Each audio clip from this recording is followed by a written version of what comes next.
आज हम लोग क्लास 9th के बल टॉपिक के बारे में पढ़ेंगे कि बल में क्या है, कितने प्रकार के बल होते हैं, है ना। पार्ट 1 में हम लोग बल के बारे में पढ़ेंगे।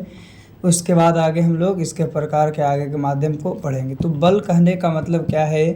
तो बल एक प्रकार का कारक है। कौन सा कारक है? तो बाह्य कारक है, जो किसी वस्तु की अवस्था, स्थिति, आकार या आकृति में परिवर्तन करता है या परिवर्तन करने की कोशिश करता है, प्रयास करता है, उसी को बल कहते हैं।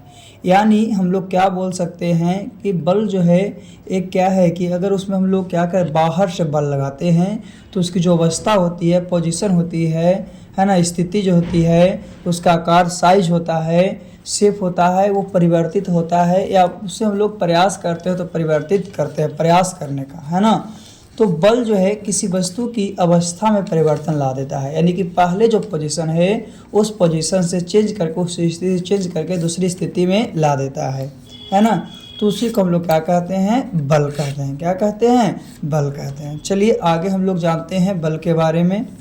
तो बल एक प्रकार का क्या है, धक्का या खिंचाव है, यानी ढकेलने या खींचने के प्रयास को भी हम लोग बल कहते हैं। तो बल किसी वस्तु की अवस्था में परिवर्तन ला देता है। क्या करता है? किसी वस्तु की अवस्था में परिवर्तन ला देता है। बल जो है क्या है? एक सदिश राशि। सदिश राशि किसको कहते हैं? जिसमें दिशा और परिणाम दोनों मौजूद होते हैं। तो बल एक क्या है? सदिश राशि है, और इसका मात्रक जो है न्यूटन है। 1 न्यूटन बराबर केजी मीटर प्रति सेकेंड होता है, यानी 1 न्यूटन बराबर आपका केजी मीटर पर सेकेंड होता है ना। तो एक बल का मात्रक है। किसका? बल का मात्रक है। तो खींचने या ढकेलने के प्रयास को हम लोग बल कहे थे। तो खींचते हैं उस समय अधिक बल की प्राप्ति होती है। इसी कारण किसी वस्तु को ढकेलने तुलना में खींचना आसान होता है। ढकेलेंगे तो हम लोग को ज़्यादा क्या होगा? बल प्राप्त होगा। कि खींचेंगे तो हम लोग को ज़्यादा बल लगता है ना। तो इसी कारण खींचने के जो है, आपका कोई वस्तु को खींचते हैं तो खींचने के प्रति जो ढकेलने की तुलना होती है उसमें क्या होता है? काफ़ी बल लगता है। तो अब हम लोग देखते हैं बल के प्रकार के बारे में कि बल का जो प्रकार है उसका रूप क्या क्या है। सबसे पहले बल के उदाहरण के बारे में जानते हैं कि बल का उदाहरण क्या क्या हो सकता है। तो बल का उदाहरण में धक्का हो गया, खिंचाव हो गया, संपीड़न हो गया, तनाव हो गया, वायु प्रतिरोध हो गया, घर्षण। धक्का कहने का मतलब जैसे किसी को ठेलते हैं तो दरवाज़ा खुलता है, धक्का देकर दरवाजा खुलना। खिंचाव कहने जो रिक्शा चलाता है तो रिक्शा चालक जो है वो खिंचाव के द्वारा होता है। स्पीडन कहने का मतलब गैसों की संपीड़ित करके उन्हें सिलेंडरों में भरा जाता है ना। तनाव कहने का मतलब रबड़ के दोनों सिरों खींचते हैं, रबड़ को 2 सिरों खींचते हैं तो उसमें तनाव उत्पन्न होती है। वायु प्रतिरोध, एयर रेजिस्टेंस कहने का मतलब कि गतिशील वाहन पर उसकी गति की दिशा के विपरीत वायु द्वारा आरोपित बल। या घर्षण कहने का मतलब क्या है? तो घर्षण जो होता है आपका एक दूसरे के संपर्क में आने से होता है। जैसे कि हम लोग क्या है, कोई खेलने की वस्तु है, अगर उस पर हम लोग घसरते हैं तो क्या नीचे गिर जाते हैं, तो क्या वो भी हम पे बल लगाता तो हम भी उस पर बल लगाते हैं। इस प्रकार के बल को घर्षण बल कहते हैं। चलिए हम लोग बल के प्रकार को देखते हैं कि बल के कितने प्रकार होते हैं। चलिए आगे देखते हैं बल के प्रकार के बारे में। तो बल को मुख्यतः 2 वर्गों में विभाजित किया गया। कितने वर्गों में? 2 वर्गों में। एक संपर्क बल और दूसरा गैर संपर्क बल। संपर्क बल और गैर संपर्क बल के बारे में जानते हैं।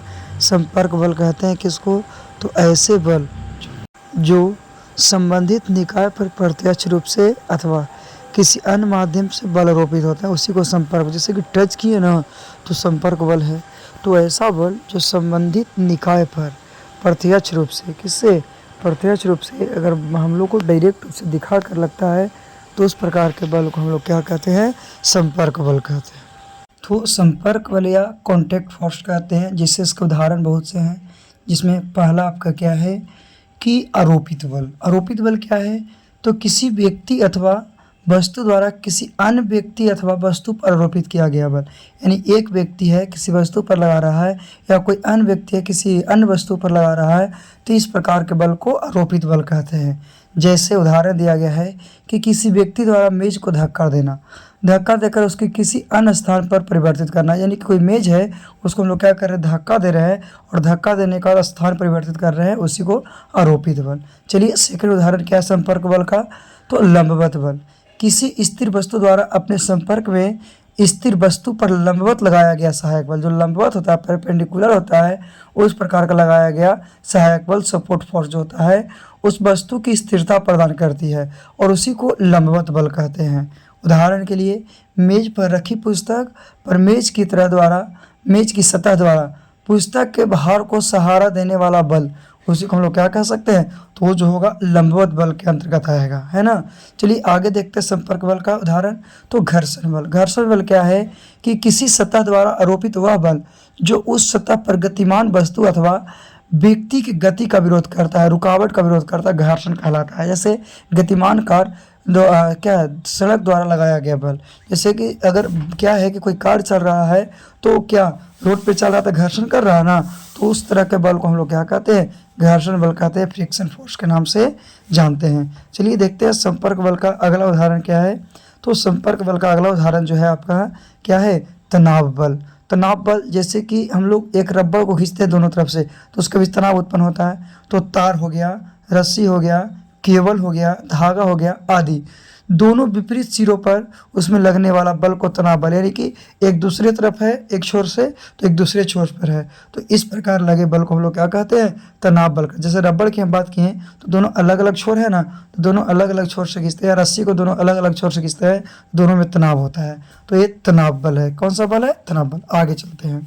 तो अगला है आपका स्प्रिंग बल। स्प्रिंग बल जैसे गाड़ी के समय हम लोग क्या बैठते हैं तो ऊपर की ओर आता है, बैठते हैं नीचे धंसता फिर ऊपर की ओर आता है, तो किसी संपीड़ित अथवा खींची हुई स्प्रिंग द्वारा उसमें जुड़ी हुई वस्तु पर लगाया गया बल को स्प्रिंग बल कहते हैं। क्या कहते हैं, स्प्रिंग बल। या बच्चे जो खेलते हैं उसमें कूदते हैं तो उस पर स्प्रिंग लगा हुआ होता है, तो भी आपका स्प्रिंग बल का उपयोग किया जाता है ना। तो बहुत सा ऐसा जैसा कि आप लोग को उदाहरण में फिगर के माध्यम से दिखाया गया है कि इस प्रकार से स्प्रिंग लगा हुआ होता है, तो उसमें उस प्रकार के बल को हम लोग क्या कहते हैं, स्प्रिंग बल कहते हैं।